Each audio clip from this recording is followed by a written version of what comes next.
এ আমার বাজান বুঝবা না কেমনে রে আপদ। গত 3 বছর আগে আমার এক মাহফিল ভোলা তো আমার থেকে আপনারা ভালো জানেন, আপনাদের পার্শ্ববর্তী এলাকা, দ্বীপ, চতুর্দিকে নদী আর নদী। এই ভোলায় নদী ছাড়া যাওয়া যায় না। ভোলার মাহফিলে গেলে রাতের বেলায় বাসায় ফিরা যায় না, ঢাকাও আমরা ফিরতে পারি না, রাত্র থাইকা পরের দিন আমাদের ফিরতে হয় দিনের বেলা। 3 বছর আগে এক মাহফিলে আমি 2 দিন ব্যাপী মাহফিলে গেলাম। রাতের বেলা ঘুমাইলাম। মাদ্রাসার মুহতামিম, হেফজখানার 2টা বাচ্চা এবং এলাকার স্কুলে পড়ুয়া একটা বাচ্চা, 3 জনের দায়িত্ব দিছে আমার সেবার। কোথায় ঘুমামু, কোথায় খামু, কি দরকার ওরা খবর রাখে। স্কুলে পড়ুয়া ছেলে যেটা, ওর বাসার মধ্যে আমার ঘুমানোর কথা, ওই বাসায় আমি ঘুমাইলাম। মাদ্রাসার 2টা বাচ্চা সহ ওরা আমার মশারি টানায় যা যা দরকার সব দিয়া চলে আসছে। ফজরের পর আমি ওই মসজিদে যখন ফজরের নামাজ আদায় করলাম, ওই 3 জন যারা আমার খেদমতে আমার কাছে গিয়া কা, উস্তাদ আপনার জন্য তো গাড়ি রেডি, আপনাকে নিয়ে বেদুরিয়া ফেরিঘাট যাবে, আপনি রেডি হয়ে যান। এই কথা বলতেছে আর বলতেছে, হুজরা খানার মধ্যে ইমাম সাহেব আপনার জন্য, হুজুর বড় হুজুর নাস্তার ব্যবস্থা করছে, আপনারে সালাম জানাইস। আমি যখন উঠতেছিলাম আমি হঠাৎ তাকায় দেখি 2টা ছেলের মধ্যে একটা ছেলের গাল বায়া বায়া চোখ দিয়া পানি পড়তেছে। 9 কি 10 বছরের বাচ্চা, হেফজখানায় পড়ে। যখন ওরা নিয়ে আমার রুমের মধ্যে বসাইয়া দেখলাম পিরিচ দিয়া ঢাকা নাস্তাগুলো খুলতেছে আমার খাবারের জন্য। যেই ছেলেটার চোখ দিয়া পানি পড়ে নাস্তার পিরিচ খোলে, আর দেখি আমি তাকাইছি ওর চোখের দিকে, দেখি এখনো টপ টপ করে গাল বেয়ে পানি পড়তেছে। আমি কিসের নাস্তা খাবো, ছেলেটাকে ডাক দিয়া বললাম, বাবা পেটে ব্যথা করে নাকি, না শরীর খারাপ, না অসুস্থ, না রাগ করছে, কেউ মারছে নাকি, কাঁদো কেন, তোমার নাম কি? ছেলেটা আমার ডাক দেয়া অবস্থায়, আমার নাম আব্দুল করিম। আমি ডেকে বললাম, ও বাবা আব্দুল করিম, বুঝলাম তোমার নাম আব্দুল করিম, তাহলে কাঁদো কেন? কেউ তোমাকে রাগ করছে নাকি, ক্ষুধা লাগছে, না তোমার পেটে ব্যথা? কথাটা জিজ্ঞাসা করার সাথে সাথে 2টা চোখ দিয়া দেখি অজরে পানির ফোঁটা গড়াইতেছে, হাত দিয়ে এইভাবে করে ডেকে রাখছে। ও শরীর থরথর করে কাঁপতেছে, আরো জোরে জোরে কাঁদতেছে। আমি বললাম, নাস্তা পরে হবে বাবা, আগে বলো। পাশের 2টা ছেলে, আমি ভাবছি ওদের কারণে মনে হয় ওর আসল কথাটা আমার কাছে বলতেছে না।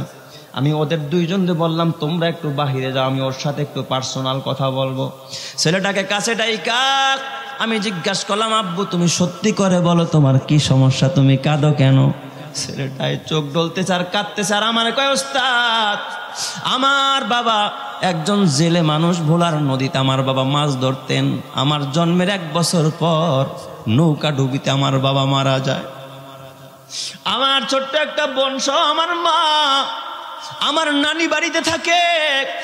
আমি একটু বড় হওয়ার পর আমার এই মাদ্রাসায় ভর্তি করছে। ওস্তাদ আমি এই মাদ্রাসায় এখন হেফজখানায় পড়ি, আমি এখন শুনাইতেছি। আমি বললাম, বাবা তাহলে তোমার বাবা মারা গেছে এতদিন আগে, আজকে কেন কাঁদো? কয়, হুজুর আমি সেই জন্য কাঁদি না, আমার ভিতরে আরো কৌতূহল, তাহলে তুমি কেন কাঁদো? ছেলেটা আমার ডাক দেয়া, ওস্তাদ আমার কান্নার কারণ হলো আরেকটা। হুজুর আমি এই মাদ্রাসায় যখন আমার মা অসহায়, আমার মা বাজারে কলস বুড়া বুড়া হোটেলে পানি দিয়া দিয়া 2 পয়সা, 1 টাকা 2 টাকা 3 টাকা 5 টাকা এটা এনে এনে আমাদের সংসার চালায়, কোনো রকমের নুন আনতে পান্তা ফুরায়। নানি বাড়িতে থাইকা আমাদের দিন কাটে। আমার বাবার তেমন সম্পদ নাই, আমাদের দেখার মতো কেউ নাই। হুজুর আমার মা এই মাদ্রাসার লিল্লা বোর্ডিং এ, যেই মাদ্রাসার মাহফিল আপনি করলেন, আমি এই মাদ্রাসার লিল্লা বোর্ডিং এ ফ্রি খানা খাই। উস্তাদ আমি নাজেরা শেষ করে যখন আমি কোরআন শরীফের সবক নিব, হেফজ শুরু করব, তখনও আমার মা জিন্দা। আমি একদিন আমার মাকে ডাক দিয়ে বললাম, মা আগামীকাল কোরআনের সবক দিবে, সব ছাত্র ভাইরা বাতাসা আনতেছে, চিরামুড়ি আনতেছে, মিষ্টি আনতেছে, ওস্তাদদেরকে মিষ্টি মুখ করে তারপরে কোরআনের সবক নিবে। ও মা পারবানি মা গো, আমার একটু মিষ্টি বা জিলাপি কিছু কিনে দিতে। ও মা, আমার মা আমার ডাক দেয়া কয়, ও বাবা বাজারে গিয়া কাজ করি, এই টাকা দিয়া চাউল কিনলে ডাউল কিনতে পারি না, নুন আনতে পান্তা ফোরায়, আমি কেমনে তোমার মিষ্টি কিনে দিব? ওই টাকাও আমার কাছে জমানো নাই। তারপরে আমার মা আমার ডাক দেয়া কয়, বাবা আব্দুল করিম মাদ্রাসায় যাও, আমি সন্ধ্যাবেলা হলেও সারাদিন কাজ করে যা পাই তা দিয়া তোমার জন্য মিষ্টি নিয়ে আমি তোমার মাদ্রাসায় আসব। হুজুর কসম আল্লাহ, আমি মাদ্রাসায় অপেক্ষা করতেছিলাম, সন্ধ্যাবেলা আমার মা আসবে মিষ্টি নিয়া, সন্ধ্যার পরে আমার কোরআনের সবক আমি এই মাদ্রাসায় নিব। কিন্তু ওস্তাদ, ভাগ্যের কি নির্মম পরিহাস, আমার মা ওই দিন সারাদিন কাজ করছে, দিনের বেলায় কিছু খায় নাই, কারণ সন্তানের জন্য মিষ্টি নিয়ে যেতে হবে। আমার মা বড় দুর্বল, সারাদিন পানি টানছে, বড় ক্লান্ত হয়ে গেছে।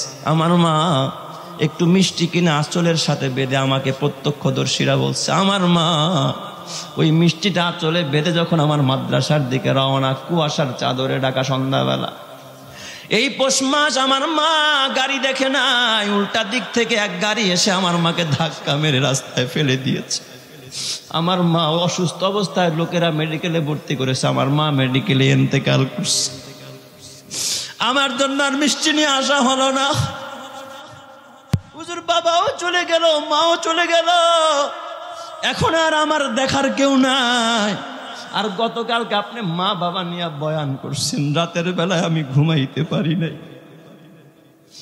হুজুর আমার সব সাথী ভাইরা দেখি রাতের বেলায় ঘুমায়, আমি বালিশের সাথে মাথা রাখলেই দেখি চোখের মধ্যে আমার সামনে আমার মা দাঁড়ায় রয়েছে, আমার বাবা দাঁড়ায় রয়েছে।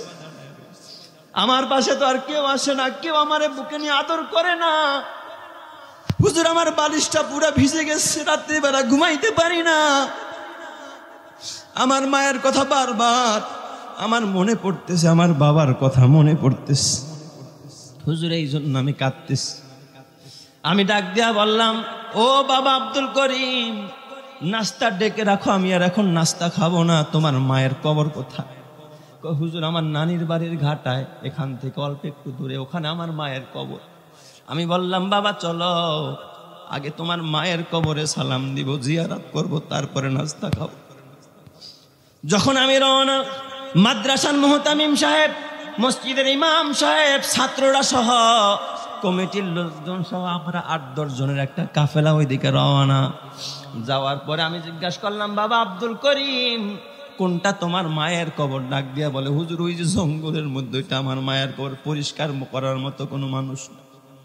কসম আল্লাহ, আমি গিয়া উত্তর পাশে দাঁড়াইলাম, দক্ষিণা বাতাস মৃদু মৃদু বইতেছিল। হঠাৎ দেখি ওর মায়ের ওই কবরের মধ্যে ঘাসের উপর দিয়ে একটা গোলাপ ফুল ফুটে আছে, এত বড় একটা ফুল, বাতাসে নড়তেছে। হঠাৎ করে মনে হয় যেন মেশকো আম্বরের ঘেরান আল্লাহ তাআলা আমার নাকের মধ্যে আইনা লাগায়া দিছে।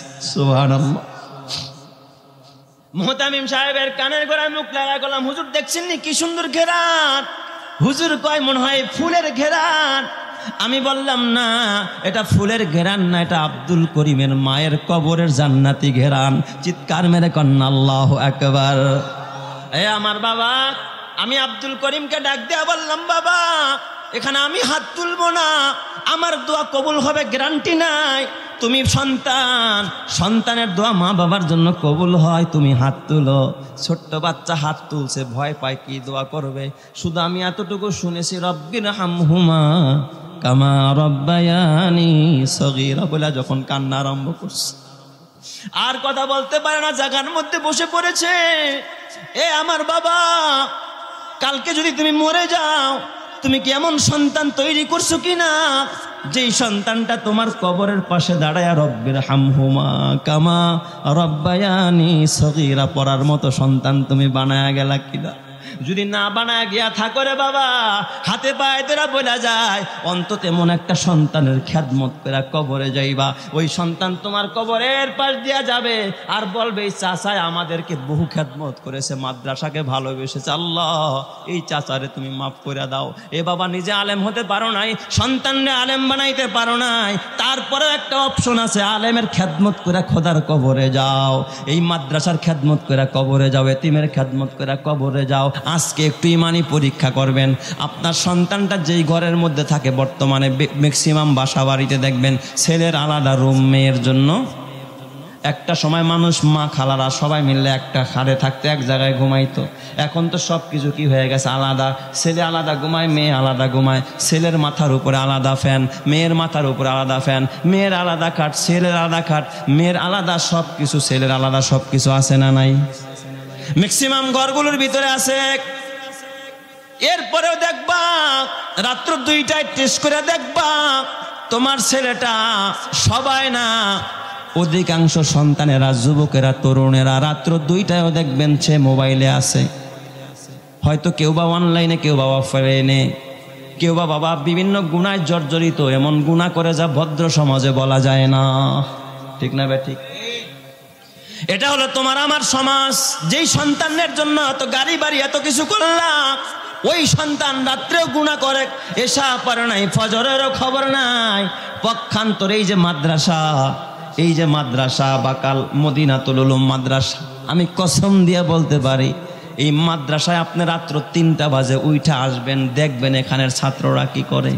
পিনপতন স্তব্ধতা বিরাজ করে, সব মানুষ ঘুমায়, পশু পাখিরা ঘুমায়, কিন্তু এই মাদ্রাসার হেফজোখানার বাচ্চাগুলো রাত্র 3টা বাজে ঘুমায় না। রাত্র 3টা বাজে নিষ্পাপ বাচ্চাটা উইঠা যখন পানি দিয়া ওযু বানায়া প্রথমে 2 রাকাত নামাজ আদায় করে মালিকের কদমে সেজদায় যায়। এরপরে কোরআনটাকে বুকে নিয়ে ঠোঁটে চুমা খাইয়া যখন কোরআন তেলাওয়াত আরম্ভ করে দেয়, আল্লাহর আকাশের রহমতের বৃষ্টি নাজিল হইতে থাকে। চিৎকার মেরে কোন সুবহানাল্লাহ। তোমার সন্তানের কারণে এলাকায় গজব আসা দরকার, সিডর আসা দরকার। আল্লাহ আসায় না, আল্লাহ দেয় না কেন? আল্লাহ তাকায় দেখে এলাকার ভিতরে তো মদিনাতুল উলুম মাদ্রাসা আছে। এই বাচ্চাগুলো তো গভীর রাত্রে উইঠা আমি মালিকের কদমে কাঁদে। আমি মনে করি তোমার সন্তান তোমার জীবনের জন্য দুশ্মন, তোমার আখেরাতের জন্য দুশ্মন। আর এই মাদ্রাসার বাচ্চাগুলো তোমার দুনিয়া ও আখেরাতের জন্য বন্ধু। কথা ঠিক না ব্যাটিক যারা কার? তোমার সন্তানের কারণে আযাব আসার কথা, আর এদের কারণে খোদার রহমত আসে। তাহলে বলেন, তোমার আপন সন্তান তোমার আপন নাই, মাদ্রাসার সন্তান তোমার